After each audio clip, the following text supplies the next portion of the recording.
పచ్చని పొలాలు పాడి ఆవులు ఉన్న సీతానగరం అనే పల్లెటూరులో శంకరయ్య తన తల్లి లక్ష్మమ్మతో కలిసి జీవిస్తున్నాడు. 6 నెలల క్రితమే శంకరయ్యకు వాళ్ల సొంత మామయ్య కూతురైన భానుమతినిచ్చి పెళ్లి చేశారు. పెళ్లికి ముందు మామయ్య వాళ్ళు మా అమ్మ ఇంటి పనుల్లో దానికదే సాటి అని గొప్పలు చెప్పారు. అందంగా ఉందని శంకరయ్య మురిసిపోయాడు. కాని భానుమతి 10 గంటలైనా నిద్రలేవదు. లక్ష్మమ్మే రోజూ ఇల్లంతా ఊడ్చి కడిగి వంట చేస్తోంది. ఆ రోజు ఉదయం లక్ష్మమ్మ చీపురు పట్టుకుని విసుక్కుంటూ కొడుకు దగ్గరకొచ్చింది. ఒరే శంకరం, మీ మామయ్య మాటలు నమ్మి పెద్ద గోతిలో పడ్డాంరా. మా అమ్మ ఇంటికొస్తే మహాలక్ష్మి వచ్చినట్లే అని ఏవేవో కబుర్లు చెప్పి ఈ బద్దకపు రాక్షసిని మన్నెత్తిని రుద్దారా. అందం చూసి మురిసిపోయావు. ఇప్పుడు చూడు, 10 గంటలవుతోంది, ఇంకా ఆ మంచం మీద నుంచి కిందకు దిగలేదు నీ పెళ్ళాం. అమ్మో, ఎందుకు ఉదయాన్నే అలారొస్తావు? పాపం నిన్న రాత్రి పడుకోవడం కొంచెం ఆలస్యమై ఉంటుంది. కొత్త కదా, నెమ్మదిగా పనులని నేర్చుకుంటుందిలే. నేను నెమ్మదిగా నచ్చజెప్తాను. ఆహా, కొత్త కోళ్ళా? 6 నెలలైనా ఇంకా కొత్తేంట్రా? చేతికి కంచం మూతికి మంచం అన్నట్లు తయారైంది దాని బతుకు. నేను ముసల్దాన్నైపోయాను. నా చేత చాకరీ చేయించుకుంటోంది. ఈ ఇంట్లో నేనత్తనా లేక దాని పని మనిషినా? ఎలాగైతే నా ప్రాణాలు పోయేలా ఉన్నాయిరా. అప్పుడే భానుమతి ఆవలించుకుంటూ ఒళ్ళు విరుచుకుంటూ బయటికి వస్తుంది. ఏంటత్తయ్య ఉదయాన్నే మీ గోల? నాకు నిద్ర చెడిపోతోంది. మా నాన్నగారింట్లో నేను పూలల్లో పెరిగిన పిల్లని. నేల మీద కాలు పెడితే కందిపోతాయని నన్ను ఎత్తుకుని పెంచారు. ఈ పనులు నా వల్ల కావు. పూలల్లో పెరిగావో పాలల్లో పెరిగావో నాకు తెలియదు, కానీ ఈ ఇంట్లో మాత్రం నా పాలిట ముల్లులా మారావే తల్లి. వెళ్ళి కనీసం ఆ పశువులకు గడ్డైనా వేసిరా పో. వంటంతా నేనే చేశాను. అమ్మో, ఆ పేడవాసన దగ్గరికి నేనా? నా వల్ల కాదు. ఏవండి, మీరు వెళ్ళి కాస్త గడ్డి వేయండి. నేను వెళ్ళి ఇంకాస్త సేపు విశ్రాంతి తీసుకుంటాను. నిలబడి నా కాళ్ళు లాగుతున్నాయి. శంకరయ్య తన తల్లివైపు భయంగా చూస్తూ చేసేదేమీ లేక తలదించుకుని పశువుల దొడ్డివైపు వెళ్లాడు. మరికొన్ని రోజులు గడిచాయి. భానుమతి బద్ధకం ఏమాత్రం తగ్గలేదు. లక్ష్మమ్మకు మోకాళ్ల నొప్పులు ఎక్కువయ్యాయి. కోడలు మారుతుందన్న ఆశ చచ్చిపోయింది. ఒకరోజు ఉదయం లక్ష్మమ్మ తన బట్టలన్నీ ఒక సంచిలో సర్దుకుని అరుగు మీదకి వచ్చి కూర్చుంది. ఒరే శంకరం, నేరేక ఇంట్లో ఒక్క క్షణం కూడా ఉండలేనురా.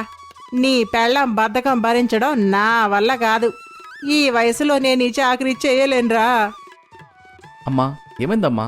ఎక్కడికి బయలుదేరుతున్నావు ఉదయాన్నే?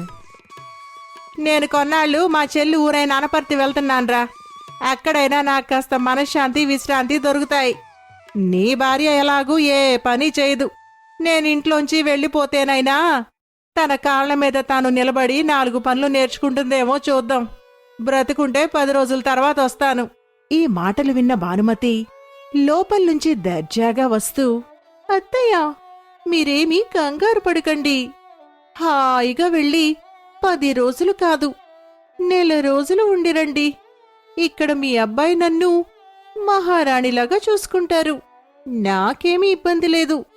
లక్ష్మమ్మ కోపంగా కోడలివైపు చూసి అక్కడ్నుంచి వెళ్ళిపోయింది. శంకరయ్య ఇప్పుడు ఒంటరివాడయ్యాడు. తల్లి అనపర్తి వెళ్ళిపోయిన మరుసటి రోజు ఉదయం కోళ్లు కూశాయి. శంకరయ్య ఎప్పట్లాగే లేచి ఎడ్ల కుడితిపెట్టి పొలం పనులు చూసుకొని ఆకల్తో లోపలికి వచ్చాడు. భానుమతి ఇంకా మంచం మీదే నిద్రపోతోంది. శంకరయ్య ఆమె దగ్గరకు వెళ్లాడు. భాను, ఓ భానుమతి, లేవే. అమ్మ లేదు కదా, పొయ్యి రాజేసి కాస్త గంజి కాసివే. ఆకలితో కడుపు మాడిపోతోంది. అబ్బా, మీ గోలేంటండి? అత్తయ్య ఎలాగూ లేదు కదా. మీరెళ్ళి ఆ కట్టెలు తీసుకొచ్చి పొయ్యి వెలిగించి ఏమైనా వండుకోండి. నేను లేచి మసి అంటించుకోలేను. నాకింకా నిద్రొస్తోంది. అదేంటి అలా అంటావు? నేను పొలం దున్నాలి, నీళ్లు పెట్టాలి, ఇంటికొచ్చి నీకు వంట కూడా చేసి పెట్టాలా? నా వల్ల ఎలాయే? మీరే కదా నన్ను పెళ్లికి ముందు పువ్వుల్లో పెట్టి చూసుకుంటాను అన్నారు. ఇప్పుడా పూలకు కాస్త నీళ్లు పోయండి. వెళ్ళండి. శంకరయ్య తన భార్య బద్ధకాన్ని చూసి విసుక్కుంటూనే వంటింట్లోకి వెళ్లాడు. ఆ రోజంతా వంట చేసి అంట్లు తోమి మళ్లీ పొలం వెళ్లి వచ్చేసరికి శంకరయ్యకు నడుం విరిగినంత పనైంది. 3 రోజులు గడిచాయి. శంకరయ్య అలసిపోయి పొలంలో ఒక చెట్టు కింద విచారంగా కూర్చున్నాడు. అప్పుడే పక్క పొలంలో ఉన్న వాడి ప్రాణ స్నేహితుడు వీరయ్య అక్కడికి వచ్చాడు. ఏరా శంకరం, ఏంట్రా అవతారం? ఈనుగులా తయారయ్యావు? ముఖమంతా పిక్కుపోయింది. మీ అమ్మ అనపర్తి వెళ్ళిందని విన్నాను. మీ ఆవిడ ఇంటి పనులు చేయడం లేదా? ఏం చేయడం రా వీరయ్య, నా బతుకు కుక్కలు చింపిన విస్తరైపోయింది. పొలం పనులు నేనే చేయాలి, వంట నేనే చేయాలి, అంట్లు నేనే తోమాలి. ఆవిడ గారు మాత్రం మహారాణిలా తిని నిద్రపోతుంది. గట్టిగేమనంటే అలిగి మూల కూర్చుంటుంది.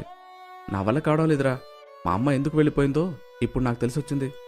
ఒరే పిచ్చోడా, మీ అమ్మ పనులు చేసి పెడుతుంటే నీ భార్య బద్దకస్తురాలైంది. ఇప్పుడు నువ్వు కూడా అలాగే నెత్తిన పెట్టుకుంటే దానికి బాధ్యత ఎలా తెలుస్తుంది? మీ ఆవిడకు బాధ్యత తెలియాలంటే ఒకటే దారి. ఏంట్రా దారి? నువ్వే నన్ను కాపాడాలరా బాబు. ఒక నాటకం ఆడదాం. నువ్వింటికెళ్ళగానే తీవ్రమైన జ్వరం వచ్చినట్టు వణికిపోతూ కింద పడిపో. నీ పరిస్థితి చేయి దాటిపోయిందని భయపెడతాం. మన ఊరి వైద్యుడు రామనాథం గారికి నేను ముందే వెళ్లి విషయం చెప్తాను. ఆయన వచ్చి ఈ నాటకాన్ని రక్తి కట్టిస్తాడు. అప్పుడు కాని నీ భార్య భయపడి దారికి రాదు. పురేయ్, నా వల్ల అవుతుందంటావా? నాటకం బయటపడితే ఆవిడ నన్ను చంపేస్తుంది. ఏమి కాదురా, నేనున్నాగా. నా మాట విని రేపు సాయంత్రం నేను చెప్పినట్టు చెయ్యి. వీరయ్య వెంటనే ఊర్లోకి వెళ్లి వైద్యుడు రామనాథంకు పరిస్థితంతా వివరించి ఒప్పించాడు. రామనాథం కూడా శంకరయ్య మీద జాలితో ఈ నాటకానికి ఒప్పుకున్నాడు. మరుసటి రోజు సాయంత్రం శంకరయ్య తన బట్టలన్నీ తడుపుకొని వణుకుతూ ఇంటికి వచ్చాడు. భానుమతి ఎప్పట్లాగే వసారాలో నిద్రపోతోంది. భానుమతి, నా వల్ల కావడం లేదు. చలికి ప్రాణాలు పోయేలా ఉన్నాయి. ఒళ్ళంతా వణుకుతోంది. ఏంటండి అలా వణుకుతున్నారు? భాను, నా ప్రాణాలు పోయేలా ఉన్నాయి. ఒళ్ళు మండిపోతోంది. పెద్ద జ్వరం వచ్చినట్టుంది. ఊపిరాటం లేదు. శంకరయ్య మాట పూర్తి కాకుండానే నేలమీద దబేల్మని పడిపోయాడు. గట్టిగా వణికిపోతున్నాడు. భానుమతికి అప్పుడు కాని పరిస్థితి తీవ్రత అర్థం కాలేదు.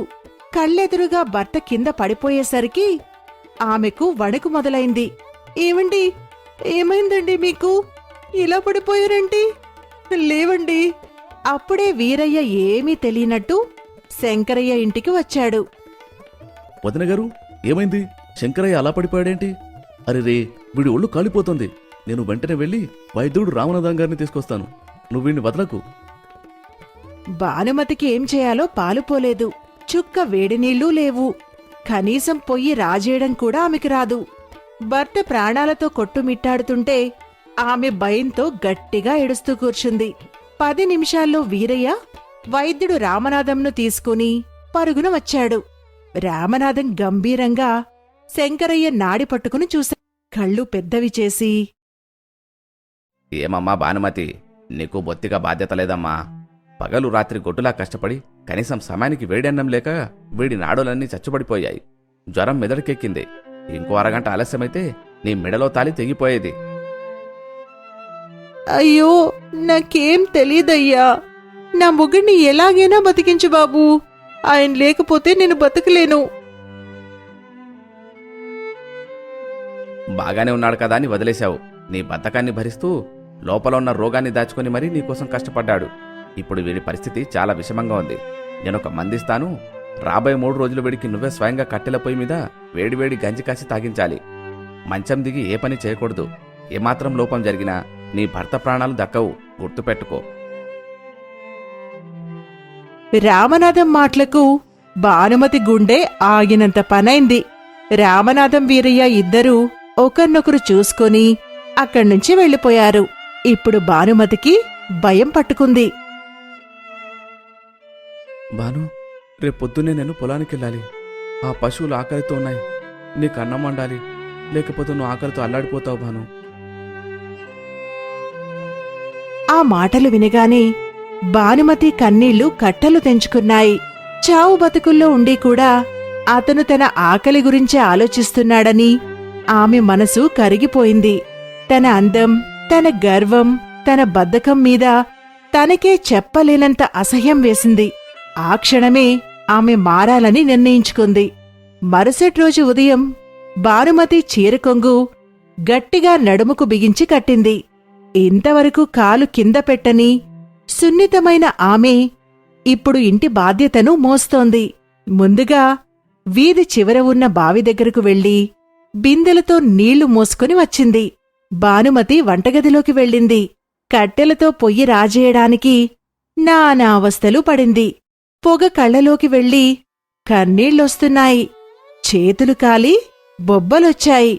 అయినా వెనక్కి తగ్గకుండా గంజి కాసి మందు కలిపి శంకరయ్యకు తాగించింది. ఆ తరువాత పశువుల దొడ్డిలోకి వెళ్లి పేడ ఎత్తి పశువులకు గడ్డివేసింది. రోజంతా ఎడతెరిపి లేకుండా పనిచేసింది. మరుసటి రోజు పొలానికి కూడా వెళ్లి కూలీలతో పాటు పనిచేసింది. తన భర్త ఇన్నాళ్లు పడ్డ కష్టం ఆమెకు ఇప్పుడు అర్థమవుతోంది. భానుమతి తనలో తాను, అయ్యో, అత్తయ్యగారు వయసులో ఉండి కూడా రోజంతా పనిచేసేవారు. మా ఆయన ఎండలో మాడిపోయేవారు. వాళ్ల కష్టం ముందు నా బద్ధకం ఎంత పాపిష్టిదో నాకిప్పుడు తెలిసొచ్చింది. అలా 3 రోజులు గడిచాయి. భానుమతి రాత్రింబవళ్ళు భర్తకు సపర్యలు చేసింది. ఇల్లంతా శుభ్రం చేసింది. 4వ రోజు ఉదయం నాటకం ముగించి శంకరయ్య జ్వరం తగ్గి కోలుకున్నట్లు లేచి కూర్చున్నాడు. సరిగ్గా అదే సమయానికి 10 రోజులు అనపర్తిలో ఉండిపోయిన లక్ష్మమ్మ, నా కొడుకు ఏమైపోయాడో ఏమో అని భయపడుతూ ఇంటికి తిరిగి వచ్చింది. వాకిట్లో అడుగు పెట్టగానే ఆవిడ ఆశ్చర్యపోయింది. ఏంట్రా శంకరం, ఇల్లంతా ఇంత శుభ్రంగా అలికి ముగ్గులు పెట్టుందేంటి? బట్టలన్నీ ఉతికారేశారు. ఎవరైనా పనివాళ్ళని పెట్టావా? వంటగదిలోంచి భానుమతొచ్చింది. ఆమె చేతులకు కాలిపోయిన బొబ్బలున్నాయి. కాని ముఖంలో ఒక నిజమైన ఇల్లాలు కళ ఉట్టిపడుతోంది. వెంటనే భానుమతి, అత్తయ్య, నన్ను క్షమించండి. నేను బద్ధకంతో గర్వంతో మిమ్మల్ని ఎంతో బాధపెట్టాను. ఆయన జ్వరంతో పడిపోతే కాని నాకు పని విలువ, ఆయన ప్రేమ విలువ తెలిసి రాలేదు. ఆయన చావు అంచుల దాకా వెళ్ళొచ్చారు. ఇక మీదట నేను బద్ధకం భానుమతిని కాదు, ఈ ఇంటి కోడల్ని. నిజంగానా భానుమతి? నా కోడలు మారిపోయిందా? నీ చేతుల్లోని బొబ్బలు చూస్తుంటే నాకు బాధగా ఉన్నా నీ మనసు మారినందుకు ఎంతో సంతోషంగా ఉందే పిల్ల. దేవుడు నా మొర ఆలకించాడు.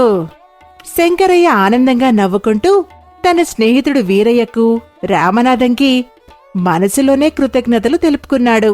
ఆ నాటకం విషయం శంకరయ్య, వీరయ్య, రామనాథంల మధ్య ఒక రహస్యంగానే ఉండిపోయింది. శంకరయ్య ఇంట్లో బద్ధకం పోయి నిజమైన సంతోషం, అన్యోన్యత వెళ్లి విరిశాయి. మనం చేసే పని విలువ, శ్రమ వెనుక ఉన్న కష్టం మనకు స్వయంగా ఎదురైతే కాని అవతలి వాళ్ల బాధ అర్థం కాదు. బద్ధకం, అహంకారం బంధాలను దూరం చేస్తాయి. బాధ్యతను గుర్తించి కష్టసుఖాలు పంచుకునే ఇల్లాలే ఇంటికి నిజమైన మహాలక్ష్మి.